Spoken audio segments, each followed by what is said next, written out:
नमस्कार साथियों, आज इस सप्ताह का आपका चौथा दिन है, जिसमें आपको पिछले जो 3 वीडियो में सवाल बताए हैं उससे थोड़ा सा हटके सवाल लिए हैं। तो आज का वीडियो शुरू करने से पहले आपको बता दें, आप चैनल को सब्सक्राइब कर लीजिए, लाइक कर दीजिए और पसंद आए तो शेयर भी कीजिए और सवालों को लगाते रहिए। देखिए, आज का पहला सवाल है, किसी वस्तु के मूल्य में 20% की कमी आ जाने पर खपत में कितने प्रतिशत वृद्धि करें कि खर्चा अपरिवर्तित रहे। क्या किसी वस्तु का मूल्य कितना 20% कम कर दिया गया? अगर किसी वस्तु का मूल्य 20% कम कर दिया गया है, 20% कम कर दिया है, तो खपत बढ़ा दें। अगर अपन उसको अधिक मात्रा में उपभोग करने लगे तो खर्चा अपरिवर्तित रहेगा। एक उदाहरण देके आपको बताऊं, यदि आप 100 रुपए में 20 किलो या 20 रुपए किलो शक्कर लेते हैं तो 100 रुपए में आपकी 5 किलो शक्कर आ जाएगी। अब वो कह रहे हैं कि 20 रुपए किलो जो शक्कर आप 100 रुपए की लेते हैं तो उनमें 20 रुपया किलो से रेट गिरा दिया है, 20% की कमी कर दी है। तो निश्चित है, अब जब शक्कर का रेट गिर गया है तो 20 रुपए की किलो जो आपकी आती थी, 100 रुपए में आप 5 किलो लेते थे, अब 100 रुपए में 5 से ज्यादा किलो ले लेंगे, क्योंकि वो कह रहे हैं खर्चा अपरिवर्तित रहे। यानी आप 100 रुपए ही खर्च करिए तो अब आप कितना अधिक उस चीज को ले पाएंगे। देखिए, इसके लिए एक सीधा सा सूत्र होता है। कैसा? अगर पहले नंबर दी जाए कमी, क्या पहला शब्द आए कमी, 20% की कमी, और दूसरा शब्द आए वृद्धि, तो सूत्र होता है क्या? आर माइनस 100 माइनस आर गुणे 100। ठीक, तो आपका वृद्धि प्रतिशत निकल आएगा कि आप कितना वृद्धि कर रहे हैं। ठीक, यह आपका एक सूत्र होता है कि अगर किसी चीज की मूल्य में कितने परसेंट की कमी आती है तो खपत में कितनी वृद्धि कर रहे हैं, तो वृद्धि के लिए सूत्र होता है आपका आर बटे 100 माइनस आर गुणे 100। देखिए, आप इस सूत्र में इसको रखिए, कितना है आपका 20, 100 माइनस 20 गुणे 100, ये हो जाएगा आपका 20, 80, फिर हो गया आपका 100, और ये आपका कट जाएगा 2 चौको 8, हो जाएगा आपका 25। कितना? 25, 4 से आप काटेंगे 100, आपका 25, यानी आप 25% की वृद्धि कर दीजिए। ठीक, आप जो भी सामान ले रहे हैं आपका अगर 25% की आप वृद्धि कर देते हैं तो आपकी जो खपत थी 20% जो आपने कमी करी है, तो आपका उतने ही रुपए में 20% सामान अधिक आ जाएगा। ठीक है, देखिए, अगर इसी सवाल को हम यहाँ कमी की जगह अगर कमी की जगह क्या कर दें, अधिक कर दें, क्या किसी वस्तु के मूल्य में, सूत्र को याद रखिएगा। देखिए, एक और बताऊं, कुछ लोग शॉर्ट ट्रिक कहा करते हैं, शॉर्ट ट्रिक बताइए, तो शॉर्ट ट्रिक देख लीजिए क्या होती है। क्या लिखा है? किसी वस्तु के मूल्य में कितने की कमी, ये हो गया आपकी शॉर्ट ट्रिक, इधर बता रहा हूं। ठीक है, किसी वस्तु के मूल्य में कितना 20% की कमी करना है, 20% की कमी बटे में, देखिए परसेंट आपका हमेशा 100 में होता है, 100 में से आपका 20 चला जाएगा, कितना बचा 80। क्या लिखा है? क्योंकि पहला शब्द लिखा है 20% की कमी, आपकी कमी कितने 100 में से आपकी 20% की कमी हो जाएगी तो आपका नीचे 80 आ जाएगा, और गुणा सीधे 100 कर दीजिए। ठीक, आपका आंसर यही आ जाएगा 25%। ये आपकी शॉर्ट ट्रिक हो गई। अब लेते हैं दूसरा वृद्धि के लिए। अगर यहाँ देखिए, ये सवाल आपने नोट कर लिया है, नहीं किया है कर लीजिए। अब इसी सवाल को हम बदल रहे हैं। यहाँ देखिए, आपका कमी की जगह हम क्या करने वाले हैं, वृद्धि, और वृद्धि की जगह करने वाले हैं कमी। आपका सवाल पूरा का पूरा बदलने वाले। देखिए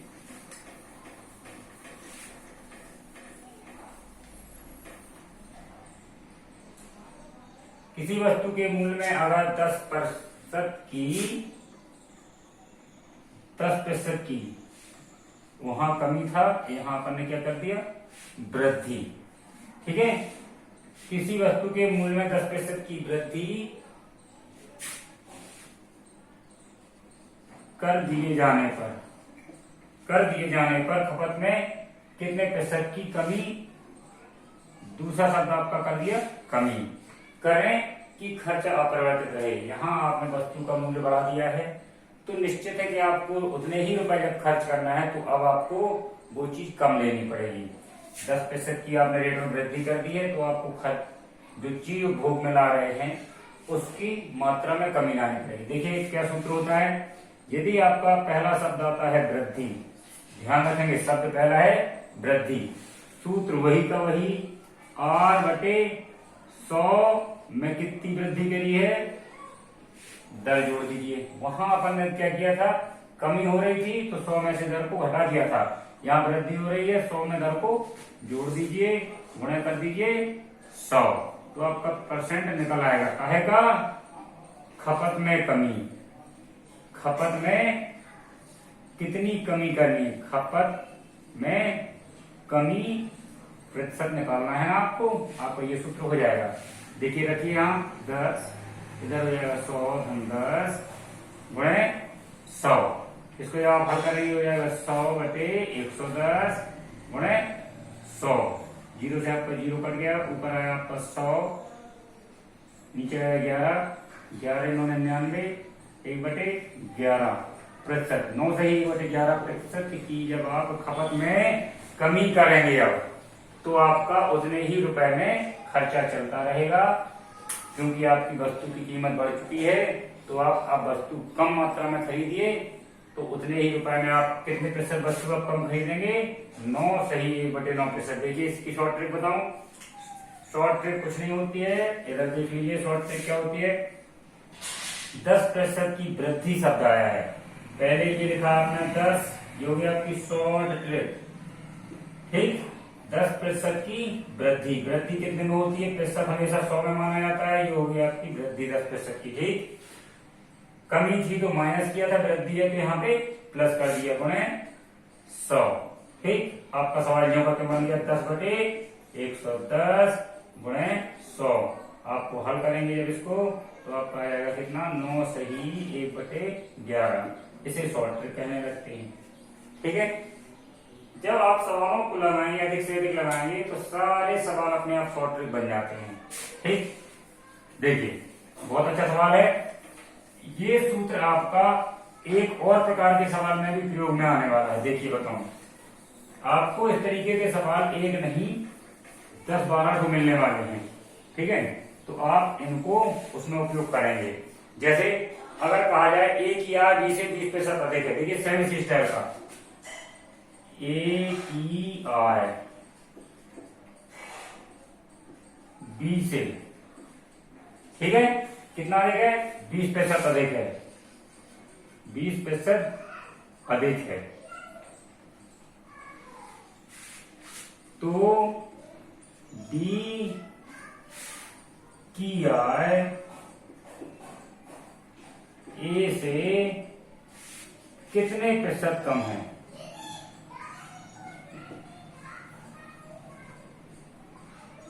देखिए सवाल को देखिए, ए की आय बी से 20% अधिक है, ए की आय बी से कितनी अधिक है, 20% अधिक है, तो बी की आय ए से कितने प्रतिशत कम है।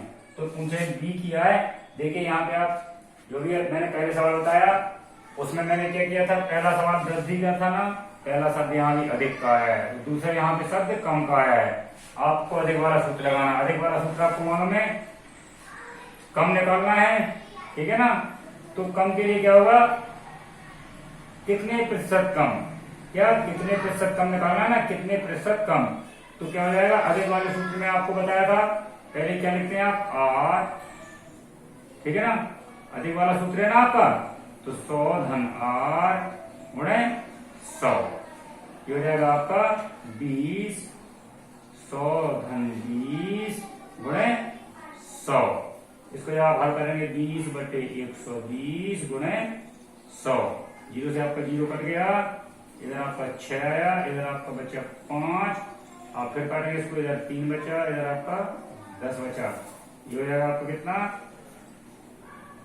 30 10 पना 50/3, काटिए इसको, भाग दीजिए, 3 एकम 3, 3 18, 2/3%। ठीक है, ये आ गया आपका 16 सही, 2/3%। यानी कि ए की आय बी से 20% अधिक है, तो पूछ रहा है कि बी की आय ए से कितनी कम है, कितनी कम है, 16 सही 2/3%। आपका वही का वही सूत्र है, सिर्फ एक चीज का ध्यान रखेंगे, पहले अधिक शब्द आया है या वृद्धि शब्द आया है तो सूत्र आपका ये लगेगा। अगर आपका पहला शब्द क्या आया है, कम आया है ना, और दूसरा शब्द अगर वृद्धि का आया है तो यहाँ कम वाले सूत्र में क्या हो जाता है, r/100 माइनस r गुणे 100। और कोई भी सवाल हो, अगर आप सवाल अच्छे से पढ़ते हैं तो ये आपका सूत्र काम करेगा। ठीक, इस तरीके के आपके कई सवाल हैं, तो आप उनको अब आसानी से हल कर सकते हैं। बस पहला शब्द याद रखेंगे और दूसरा शब्द, अधिक वाले शब्द में प्लस, और अगर पहला शब्द माइनस है या कम है, कम के लिए है कि 20% कम है ना, तो उसके लिए आप सूत्र में माइनस यूज करेंगे। चलिए, उम्मीद है आपको ये सवाल समझ में आ रहे होंगे। अब आपके जो सवाल दिए हों इस तरीके के उनको लगाइए, जब आप लगाएंगे तो आपसे बनेंगे। ठीक है, एक और सवाल ले रहा हूं, अब थोड़ा सा चेंज करते हैं। देखिए, ए बी से कितना 20% कम है, ए बी से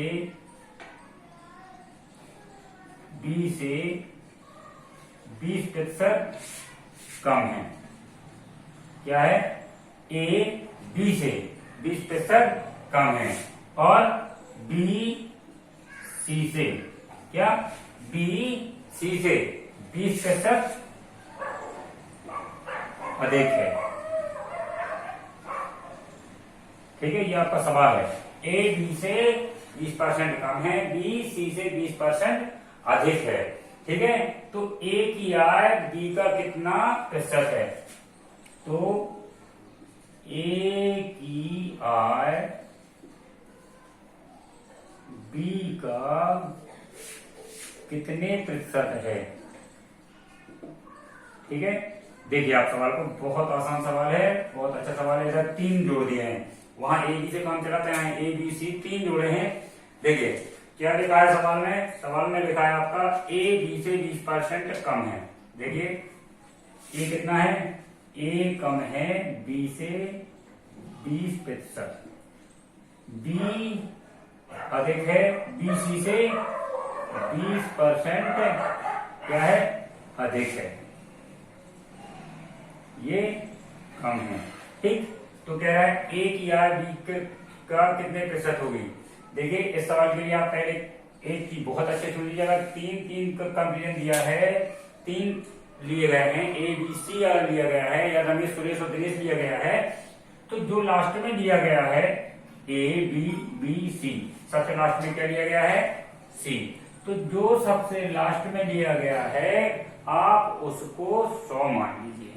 ठीक है, क्या आप उसको सबसे लास्ट में जो दिया उसको 100 मान लीजिए, तो आपका अधिकांश केस में ये तुरंत हल हो जाएगा। देखिए पहले आपने दिया ए बी सी, क्या कहा है, बी सी से 20% अधिक है, बी सी से 20% अधिक है ना, तो अगर सी अपना 100 मानते हैं तो बी कितना हो जाएगा, 120।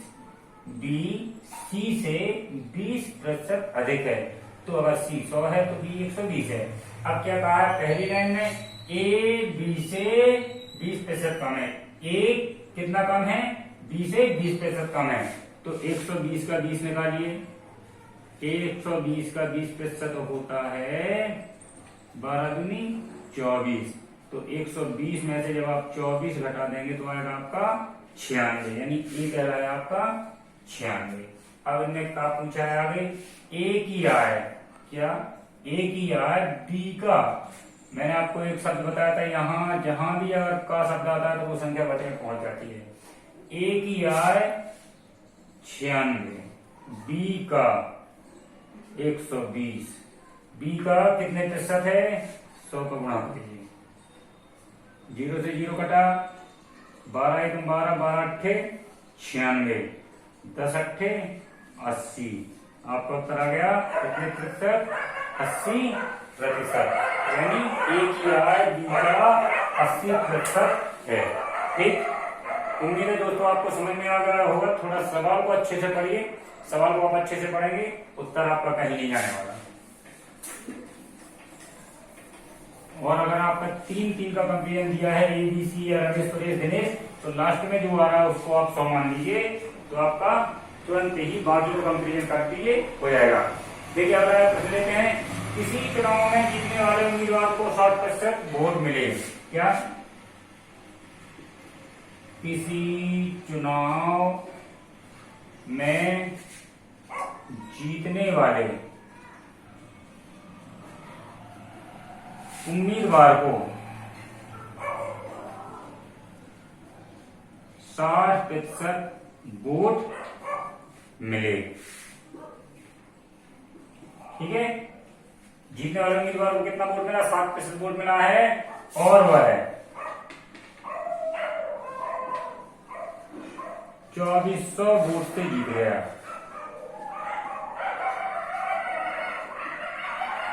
ठीक है, 2400 वोट से जीत गया, तो कुल कितने वोट पड़े, कुल कितने वोट पड़े। देखिए जीतने वाले उम्मीदवार को कितना वोट मिला है, जीतना, यहाँ आपकी दो क्रियाएं हो रही हैं, जीत और हार, एक तरफ जीत लिख लीजिए, एक तरफ हार। जीतने वाले को मिला है 60%, तो हारने वाले को मिला होगा 40%, क्योंकि कुल माना जाता है हमेशा 100%।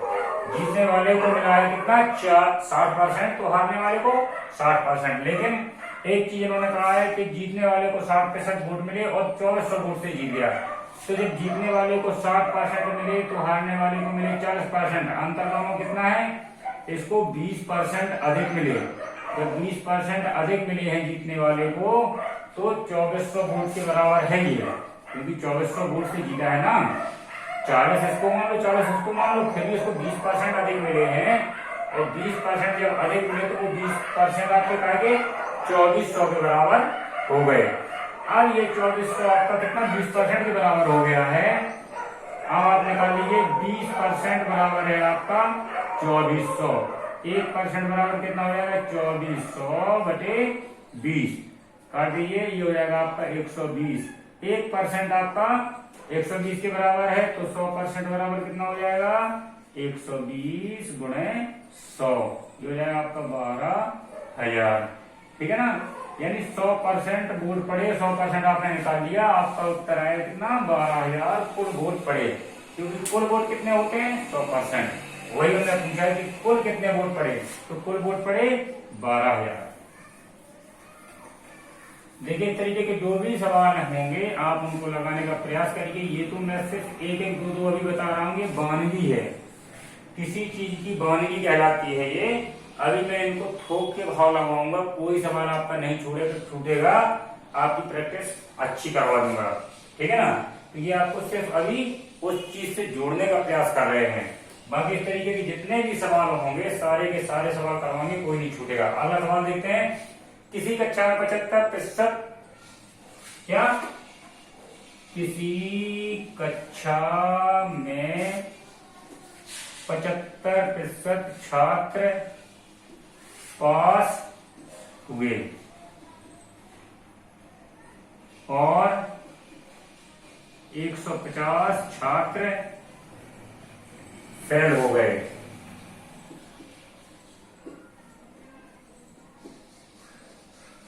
कक्षा में कुल छात्र, यही आपको निकालना है, कुल कितने छात्र हैं। देखिए कक्षा में पास कितने हुए, आप एक तरफ लिखिए पास, एक तरफ लिखिए फेल। कक्षा में पास कितने हुए 75%, तो फेल कितने हुए 25%। अब उन्होंने क्या कहा है 75% पास हुए, तो 75 पास हुए तो 25% फेल हुए।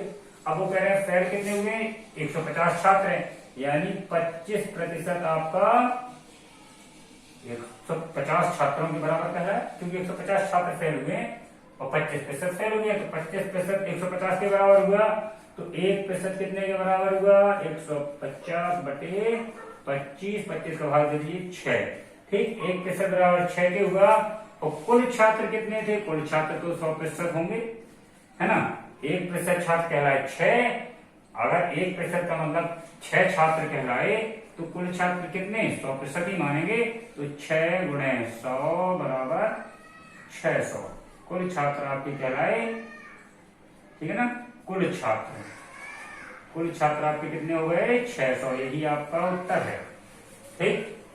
देखिए सवालों को आप सिर्फ पढ़िए, पढ़ के लगाइए, बिल्कुल कठिन नहीं है, थोड़ा सा लॉजिक है और आप इनको आसानी से कर सकते हैं।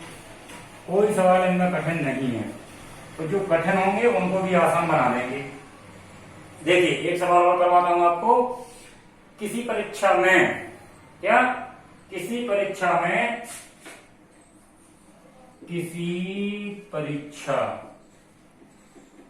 में पास होने के लिए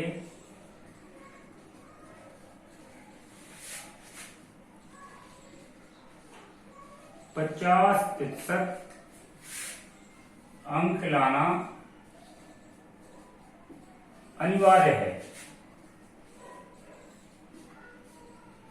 ठीक है। किसी परीक्षा में अगर आपको पास होना है तो 50% अंक लाना अनिवार्य है।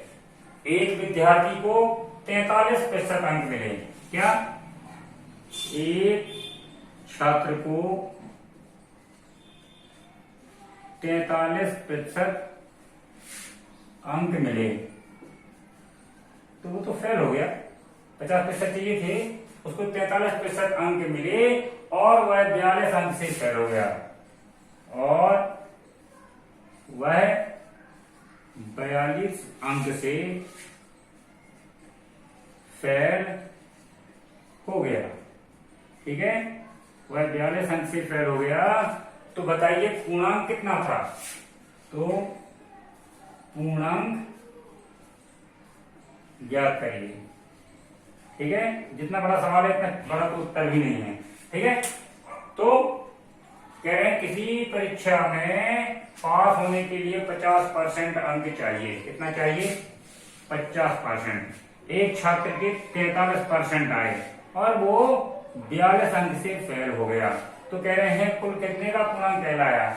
एक तरफ लिखिए आप क्या पास, एक तरफ लिखिए फेल।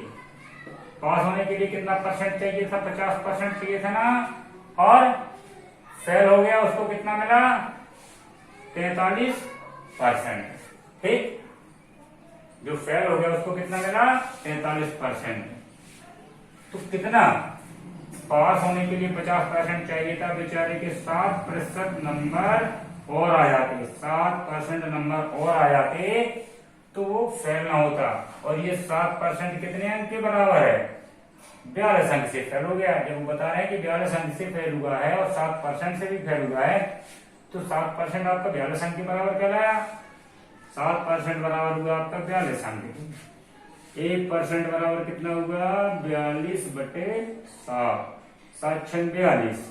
1% अंक 6 के बराबर हुए, 1% अंक 6 के बराबर हुए, तो 100% अंक यानी पूर्णांक कितने का कहलाया 6 गुणे 100, यानी पूर्णांक कहलाया आपका 600 अंक का। यही आपका आंसर है, ठीक। देखिए छात्रों, उम्मीद है आपको सवाल समझ में आ रहे होंगे। आपका इसको मैं फिर से रिवीजन कर दूं। पास होने के लिए 50% अंक चाहिए हैं, लेकिन 43% आके वो फेल हो गया, ठीक है, और 42 अंक से फेल हुआ है। 43% आया है और बेचारा 42 अंक से फेल हो गया। तो आपको मालूम है कि 50% चाहिए था, 43 आया, यानी 7% से फेल हुआ है। 7% से फेल हुआ है और 7% आपको 42 अंक के बराबर कहलाया, क्योंकि उन्होंने 42 अंक दिया है ना आपको, भी 42 अंक से फेल हुआ है। तो ये आपका 7% 42 अंक के बराबर हो गया, 1% आपका 6 अंक के बराबर हो गया और 100% आपका 600 अंक के बराबर हो गया। तो देखिए इस तरीके के आपके जितने भी सवाल हों आप करिए उनको, है ना। आपसे बनेंगे, नहीं बनेंगे तो हम बताएंगे, ठीक। और इस तरीके के जो भी सवाल हों आपके, ए किया, बी से इतने अधिक, बी किया, सी से इतने अधिक, इस तरीके के सारे सवाल आपसे बनेंगे। नहीं बनते हैं बताइए, एक एक सवाल बताएंगे। अभी तो सिर्फ आपको जोड़ने का प्रयास कर रहे हैं, सवाल कोई नहीं छूटेगा जो आपको न करवाया जाए। चलिए मिलते हैं अगली वीडियो में। नमस्कार, जय हिंद।